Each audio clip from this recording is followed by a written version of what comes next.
Ерменија и Азербејџан ги отфрлија повиците за прекин на огнот во спорниот регион Нагорно Карабах. Русија и Франција вчера повикаа на прекин на огнот, а Москва се понуди да ги организира разговорите за постигнување трајно примирие. Најмалку 100 лица загинаа од почетокот на борбите кои се најинтензивните видени во регионот изминативе години. Според државната ерменска новинска агенција загинале 7 цивили и 80 војници. Азербејџан досега пријави само цивилни жртви на својата страна, 14 загинати и 46 повредени. Интензитетот на борбите и денеска не навестува дека некакво примирие е на повидок.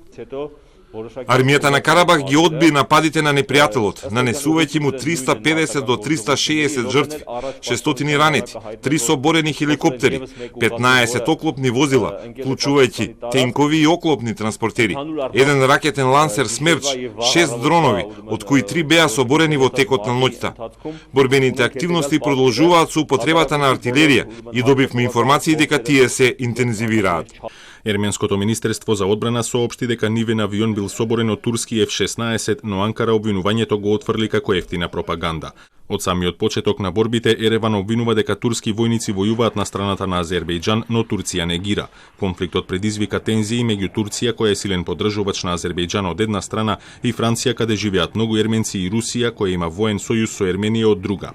Токму поради тоа, турскиот министер за надворешни работи Мевлут Чавушоглу ја обвини Франција дека ја поддржува ерменската окупација на Нагорно Карабах. Макрон пак предупреди дека воинствените пораки кои доаѓаат од Турција ја отстрануваат било каквата праведност која Азербејџан ја чувствува за повторното враќање на контролата врз Нагорно Карабах.